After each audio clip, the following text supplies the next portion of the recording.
नमस्कार, बुलेटिन में आप सभी का स्वागत है। मैं हूं आपके साथ अस्मिता। बुलेटिन की शुरुआत करेंगे इस वक्त के बड़े अपडेट से।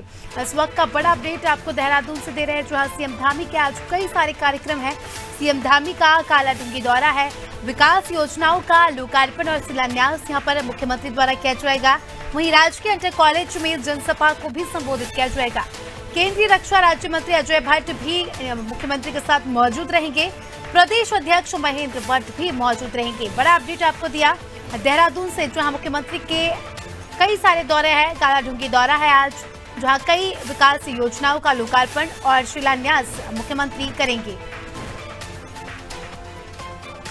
चलिए इसी के साथ हमारे सहयोगी सोनू हमारे साथ जुड़ चुके हैं।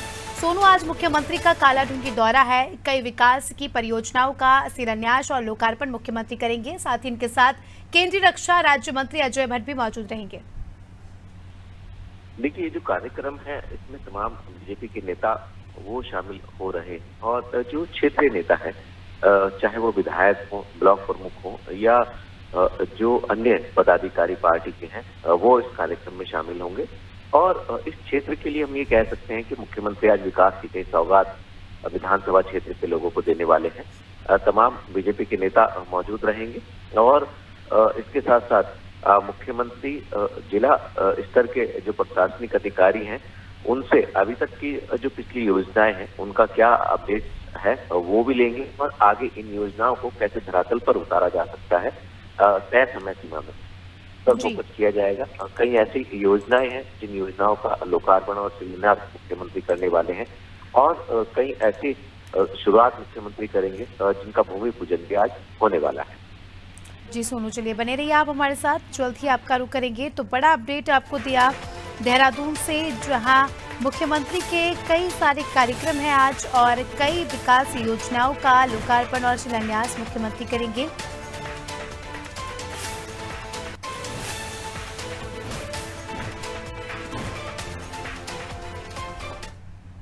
चलिए अगले बड़े अपडेट पर नजर डाल लेते हैं। अगला बड़ा अपडेट भी आपको देहरादून से दे रहे हैं, जहां देवभूमि उत्तराखंड की 4 धाम यात्रा की शुरुआत होने वाली है, जिससे श्रद्धालुओं में काफी ज्यादा उत्साह बढ़ रहा है। 22 अप्रैल से 4 धाम यात्रा की शुरुआत हो जाएगी। 10 लाख से ज्यादा पंजीकरण हो चुके हैं। केदारनाथ दर्शन के लिए पंजीकरण फुल हो चुके हैं। वहीं हेली सेवा के लिए भी बुकिंग पोर्टल ओपन है। बड़ा अपडेट आपको दे रहे हैं, जहां अब 4 धाम की यात्रा के लिए काफी ज्यादा उत्साहित जो है श्रद्धालु यहां पर नजर आ रहे हैं। 22 अप्रैल से यात्रा की शुरुआत हो जाएगी।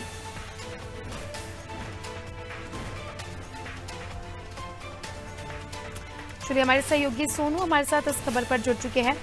सोनू, हर श्रद्धालु को इसका इंतजार रहता है 4 धाम यात्रा का, और काफी खुशी की खबर है 22 अप्रैल से 4 धाम की यात्रा की शुरुआत हो जाएगी। क्या कुछ इंतजाम वहां पर हो चुके हैं उत्तराखंड में? आप हमारे दर्शकों को अपडेट्स दीजिए।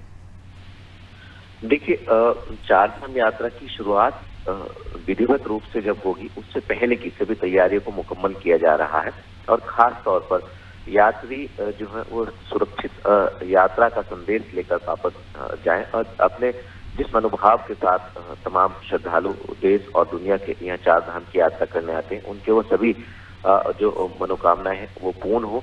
शासन स्तर पर, जिला प्रशासन स्तर पर और खास तौर पर मुख्यमंत्री और मंत्री के स्तर पर लगातार जो व्यवस्थाएं हैं उनकी समय समय पर मॉनिटरिंग की जाती रही है और कई अहम दिशा निर्देश मुख्यमंत्री के स्तर से भी दिए जा चुके हैं। हाल ही में जो पर्यटन मंत्री हैं सतपाल महाराज, उन्होंने 4 धाम यात्रा से जुड़ी जो तैयारी है, जो व्यवस्थाएं हैं उसकी बैठक की और अधिकारियों को, खास तौर पर जो यात्रा से संबंधित अधिकारी हैं उनको दिशा निर्देश दिए गए मंत्री के स्तर पर। तो ये जो 4 धाम यात्रा है, इस यात्रा को लेकर श्रद्धालु में खासा उत्साह दिखाई दे रहा है और इसकी तस्दीक जो पंजीकरण कराने वाले श्रद्धालु हैं वो आंकड़े कर रहे हैं। जो 4 धाम यात्रा है उसमें पंजीकरण कराने वाले श्रद्धालुओं की संख्या में इजाफा हो रहा है और खास तौर पर अगर हम केदारनाथ धाम की बात करें जी, यात्रा शुरू होने से लेकर 27 अप्रैल तक जो पंजीकरण कराने वाले श्रद्धालु हैं उसके जो स्लॉट वो फुल हो चुके हैं और अब जो भी श्रद्धालु बाबा केदार के दर्शन करना चाहते हैं वो 27 अप्रैल के बाद की उनको बुकिंग का समय दिया जा रहा है। तो ये जो व्यवस्थाएं हैं, एक तरफ व्यवस्थाओं को बेहतर और दुरुस्त किया जा रहा है, दूसरी तरफ जो श्रद्धालु हैं उनमें खासा उत्साह दिखाई दे रहा है।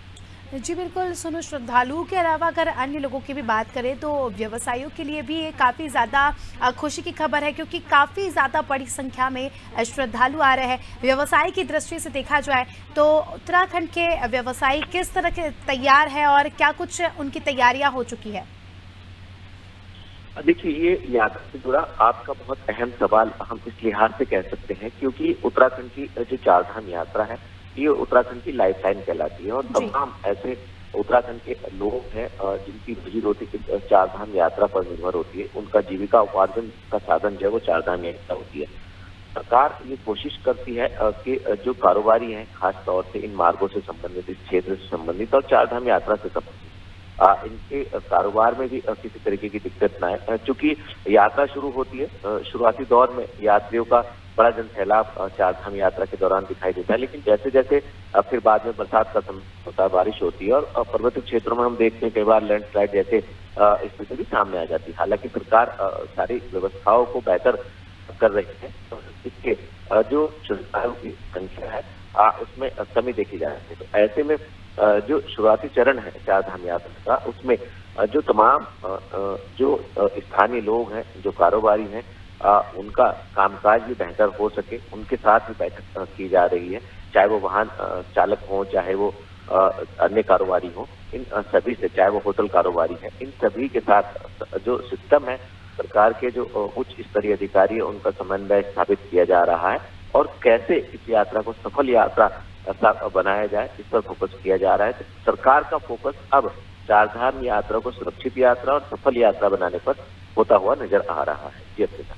जी चलिए सोनू, बने रहिए आप हमारे साथ, जल्द ही आपका रुख करेंगे। तो बड़ा अपडेट आपको दिया उत्तराखंड से, जहां चारधाम यात्रा की शुरुआत जो है 22 अप्रैल से होने वाली है। 10 लाख से ज्यादा श्रद्धालुओं ने अपना पंजीकरण करा लिया है और काफी ज्यादा उत्साह यहाँ पर कारोबारियों में और श्रद्धालुओं में देखा जा रहा है। तो 22 अप्रैल से कहा जा सकता है कुल मिलाकर यात्रा की शुरुआत हो जाएगी।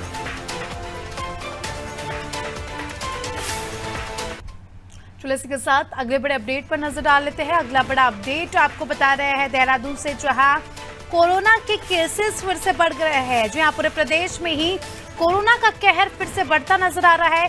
संक्रमितों के ग्राफ ने स्वास्थ्य विभाग की चिंता बढ़ा दी है। आपको बता दें, यहाँ पर अब सावधानी बरतने पर फोकस किया जा रहा है।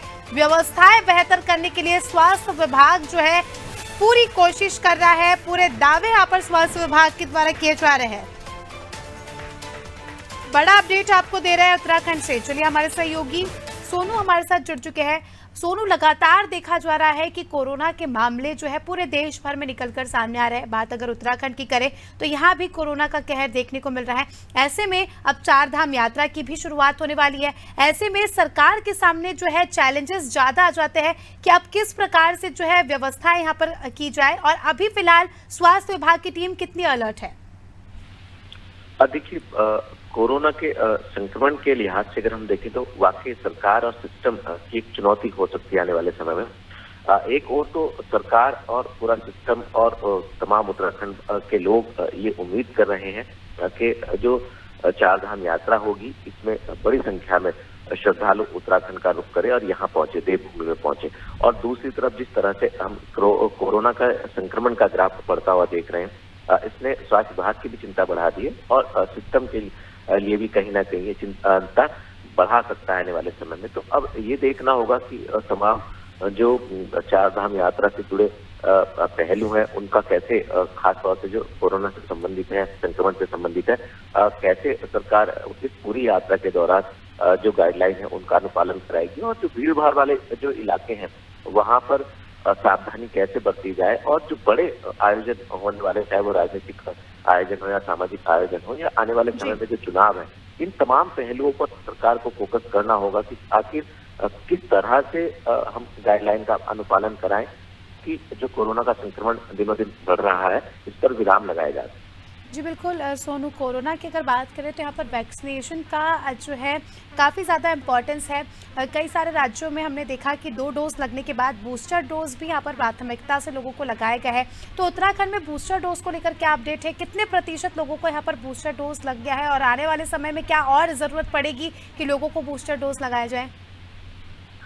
देखिए, जो तमाम कोरोना संक्रमित लोग हैं वो और जो कोरोना की दर्द को झेल चुके हैं, सभी की अगर हम बात करें तो पहले चरण में तो उत्तराखंड ने पहला स्थान प्राप्त किया था, खास तौर पर डोज को लगाए जाने को लेकर के। दूसरे चरण में भी उत्तराखंड काफी आगे रहा, और अगर बूस्टर डोज की बात करें तो इसको हम ये नहीं कह सकते कि पहले या दूसरे पायदान पर है, क्योंकि कुछ स्थानों पर बूस्टर डोज की दरकार है और कुछ स्थानों पर लगाई जा चुकी है। हालांकि स्वास्थ्य विभाग की तरफ से ये बात जरूर कही जा रही है कि जहां जहां जिन जिन स्थानों पर बूस्टर डोज की डिमांड की जा रही है, आवश्यकता है, उसकी भरपाई या उसकी पूर्ति करा ली जाएगी। तो हम ये नहीं कह सकते हैं कि पूरे उत्तराखंड के सभी स्थानों पर सभी लोगों को जो बूस्टर डोज लगवाना चाहते हैं उनको लग गई है। कुछ स्थानों पर बूस्टर डोज लगाई जा चुकी है और कुछ स्थानों पर अभी लगाए जाने की प्रक्रिया गतिमान है। जी, और स्वास्थ्य विभाग की अगर बात करें तो अस्पताल में किस प्रकार की व्यवस्था की गई है? फिर से मैं दोहराना चाहूँगी कि जो है चारधाम यात्रा की शुरुआत होने वाली है, ऐसे में कितना कुछ जो है स्वास्थ्य विभाग एक्टिव यहाँ पर नजर आ रहा है? देखिए, स्वास्थ्य विभाग के अधिकारियों से हमारी बातचीत हुई थी, उनका साफ तौर पर यही कहना है कि जो पहली और दूसरी कोरोना की जो लहर आई थी और उसमें तमाम लोग प्रभावित भी हुए थे, जो उस वक्त कमियां रह गई थी, उन कमियों की भरपाई जो है अब वो स्वास्थ्य विभाग ने कर ली है। चाहे वो ऑक्सीजन के उत्पादन की बात हो, या प्लांट की संख्या बढ़ाए जाने की बात हो, या अस्पतालों में जो बेड्स हैं उनकी बात हो, या फिर स्टाफ को और मजबूत करने की बात हो, या दवाई और डोज की अगर बात हो, तो जो राज्य सरकार के अधिकार क्षेत्र में उस स्तर पर भी इन व्यवस्थाओं को मुकम्मल किया जा रहा है। और जहां पर केंद्र सरकार के सहयोग की जरूरत पड़ रही है, वो केंद्र सरकार को प्रस्ताव भी भेजे जा रहे हैं। और चूंकि आने वाले समय में चारधाम यात्रा होगी, बड़ी संख्या में उत्तराखंड का रुख लोग करने वाले हैं, तो इन तमाम पहलुओं को ध्यान में रखते हुए सरकार, खासतौर से स्वास्थ्य महकमा, सभी व्यवस्थाओं को बेहतर करने की कवायद में जुटा हुआ है। अब ये देखना होगा कि जैसे ही चारधाम यात्रा का आगाज होगा, उस वक्त जो तमाम दावे स्वास्थ्य विभाग के अधिकारियों के स्तर से किए जा रहे हैं वो कितना सटीक और सही साबित होंगे, उस वक्त वास्तविक तस्वीर जो है वो व्यवस्थाओं की सामने आ जाएगी। जी चलिए सोनू, बने रहिए आप हमारे साथ, जल्द ही आपका रुख करेंगे। तो दर्शकों को बता दें कि कोरोना से लेकर अपडेट हमने आपको दिया, जहां पर उत्तराखंड में भी जो है लगातार केसेस बढ़ते जा रहे हैं, जिसके चलते जो है स्वास्थ्य विभाग की भी चिंताएं यहां पर बढ़ चुकी है। मगर जैसा कि हमारे सहयोगी ने बताया कि स्वास्थ्य विभाग पूरी तरीके से अलर्ट है, सरकार की भी पूरी कोशिश है कि लोगों को अलर्ट किया जाए, साथ ही जो भी ज़रूरी चीज़ें हो उसे कर लिया जाए। और साथ ही सरकार की ये भी अपील है कि लोगों को भी अपनी ओर से पूरी सावधानी बरतने की ज़रूरत है, मास्क और सैनिटाइजर का उपयोग करने की ज़रूरत है, और अपने ओर से पूरा चीज़ें जो है क्लियर रखने की ज़रूरत है।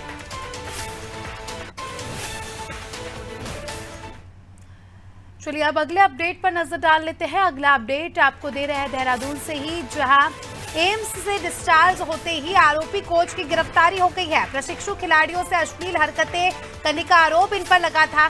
हमने आपको पहले भी बताया कि 4 अप्रैल को नरेंद्र शाह को यहां पर भर्ती कराया गया था, गंभीर आरोप इन पर लगाए गए थे। उसके बाद इनकी तबीयत बिगड़ जाती है, फिर इन्हें एम्स में जो है भर्ती कराया जाता है। मगर अब इनकी जो है छुट्टी हो गई है एम्स से, और डिस्चार्ज होते ही पुलिस की गिरफ्त में जो है नरेंद्र शाह आ गए हैं। चिकित्सकों ने 5 दिन बाद जांच के लिए बुलाया, मगर उससे पहले ही पुलिस ने इन्हें अपनी हिजरत में ले लिया है। चलिए हमारे सहयोगी सोनू हमारे साथ जुड़ चुके हैं। सोनू, फिर से मामला सामने निकल कर आया है, नरेंद्र शाह वाला मामला, जो काफी गंभीर मामला ऐसे बताया जा रहा था। काफ़ी गंभीर इन पर आरोप लगे थे। उसके बाद ये अस्पताल में भर्ती हो जाते हैं, इनकी तबीयत खराब हो जाती है, और जैसे ही इन्हें डिस्चार्ज किया जाता है, आज इन्हें डिस्चार्ज कर दिया गया है, और पुलिस ने इन्हें डिस्चार्ज होते ही गिरफ्तार कर लिया। बताया जा रहा है कि 5 दिन बाद इन्हें फिर से अस्पताल जाना है। देखिए सुनता, ये मामला बहुत गंभीर है, और खास तौर से जो प्रशिक्षु बालिकाएं हैं जो क्रिकेट के क्षेत्र में अपना करियर बनाना चाहती हैं, उन बालिकाओं के साथ, उन खिलाड़ियों के साथ जिस तरह से अश्लीलता के मामले इन पे आरोप लगे हैं, और यहाँ तक कि हाल ही में एक वीडियो भी वायरल हुआ था जिसमें साफ तौर पर इनकी आवाज सुनाई दे रही थी। तो ऐसे में ये मामला और गंभीर हो जाता है, और जब ये ऑडियो जो है वो वायरल हो गया तो इन्होंने जहर खा लिया, और जहर खाने के बाद फिर अस्पताल में इनको भर्ती कराया गया। और जब अस्पताल में भर्ती हुए, कई दिन बीत गए, तो पूरे के पूरे भर्ती के बाद जब चिकित्सकों से अपडेट्स लिए हमने, तो चिकित्सकों का साफ तौर पर ये कहना था कि अब हालात काफी बेहतर हैं, और बार बार इनकी तरफ से ये एक्सक्यूज दिए जा रहे थे कि इनके पेट में दर्द है, और फिर आनंद फानन में इन्होंने एम्स के लिए अपने आप को रेफर करा लिया। और जब ये एम्स में पहुंचे तो वहां भी कई सवाल खड़े हुए, और पुलिस की कार्यप्रणाली पर भी सवाल खड़े हुए, और उधर जो पीड़ित पक्ष है, पीड़िताओं के भी जो है वो बयान दर्ज कर लिए गए हैं। तो जिस तरह से पूरा का पूरा मामला सामने आया, निश्चित तौर पर ये गंभीर है। अब इनकी गिरफ्तारी हो गई है। अब ये देखना होगा कि आखिर इनसे संबंधित और कौन ऐसे लोग हैं जो कोच से संबंधित हैं, उनकी धरपकड़ पुलिस आखिर कब तक करेगी, और इनको क्या पुलिस रिमांड पर लेगी, या फिर जो पुलिस ने इनको हिरासत में लिया, गिरफ्तार किया है, आज कोर्ट में पेश कर इनको सलाखों के पीछे पहुंचाएगी। तो तमाम चीजें भी देखनी होंगी। मामला काफी गंभीर है, और जिस तरह का ये मामला है, मुख्यमंत्री ने साफ तौर पर कहा था कि इस तरीके के किसी भी मामले को सरकार सहन नहीं करेगी, और इनकी तत्काल गिरफ्तारी होनी चाहिए। तो पुलिस ने गिरफ्तार कर लिया है। अब देखना होगा कि इनसे संबंधित क्या और लोगों के भी चेहरे बेनकाब होंगे, या फिर पुलिस इनको सलाखों के पीछे पहुंचा के जांच पड़ताल आगे बढ़ाएगी। जी बिल्कुल, अब ये देखने वाली बात है, और इस पे ये भी देखना खास होगा कि पुलिस कितनी गंभीरता से इस पूरे मामले को लेती है। चलिए सोनू, आप हमारे साथ बने रहिए, आपका जल्द ही रुक करेंगे। तो अपडेट आपको देहरादून से दिया, जहां कोच की अश्लीलता के बाद जो है उन्हें फिर से गिरफ्तार कर लिया गया है। बताया जा रहा था कि अस्पताल में वो भर्ती थे, और अब फिर से पुलिस की गिरफ्त में है, और जल्द ही इस पूरे मामले में फैसला आ सकता है। चलिए अगले अपडेट की ओर नजर डाल लेते हैं। अगला अपडेट आपको दे रहे हैं देहरादून से ही, जहां कांग्रेस में जो है चरम सीमा पर यहाँ पर गुटबाजी चल रही है। उत्तराखंड कांग्रेस की अगर बात करें तो चरम सीमा पर गुटबाजी देखने को मिल रही है। दिल्ली पहुंचे पूर्व प्रदेश अध्यक्ष प्रीतम सिंह बड़े नेताओं से मुलाकात करेंगे, और साथ ही नेताओं की आपसी बयानबाजी पर जो है इस पे विराम लग सकता है।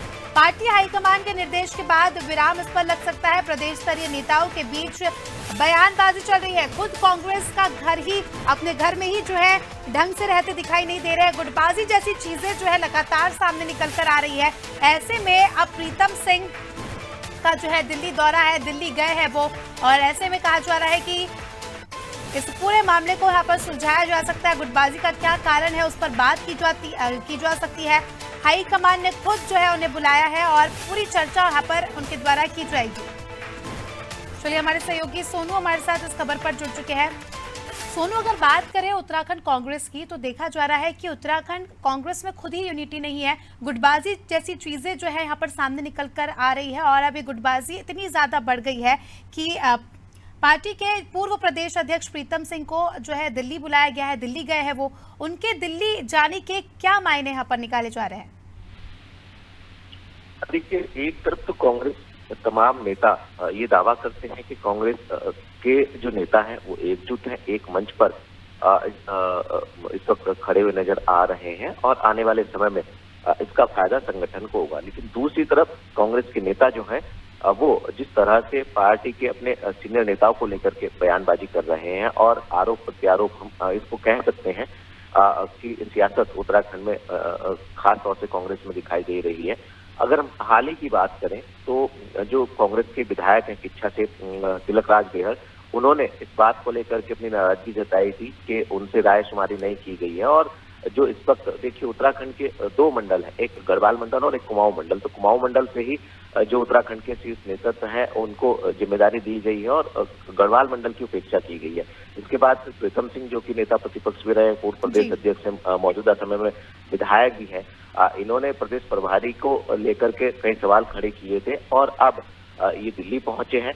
एक इसका पहलू ये भी है कि इनको दिल्ली तलब किया गया है, इनसे अपडेट लिया जाएगा। दूसरा, जो इनके समर्थक हैं वो इस बात को भी बयान कर रहे हैं कि दिल्ली में आला नेताओं से मुलाकात करेंगे। तो जो कांग्रेस का घमासान है वो फिलहाल रुकता और थमता हुआ नजर नहीं आ रहा। देखना होगा कि पार्टी हाईकमान से मुलाकात के बाद आखिर उत्तराखंड कांग्रेस की जो ये आपसी गुटबाजी और आपसी खेमेबाजी और जो बयानबाजी है, और ये जो बयानबाजी का घमासान है, आखिर इस पर विराम लग पाएगा, या फिर ये सिलसिला यूं ही अनवरत जारी रहेगा।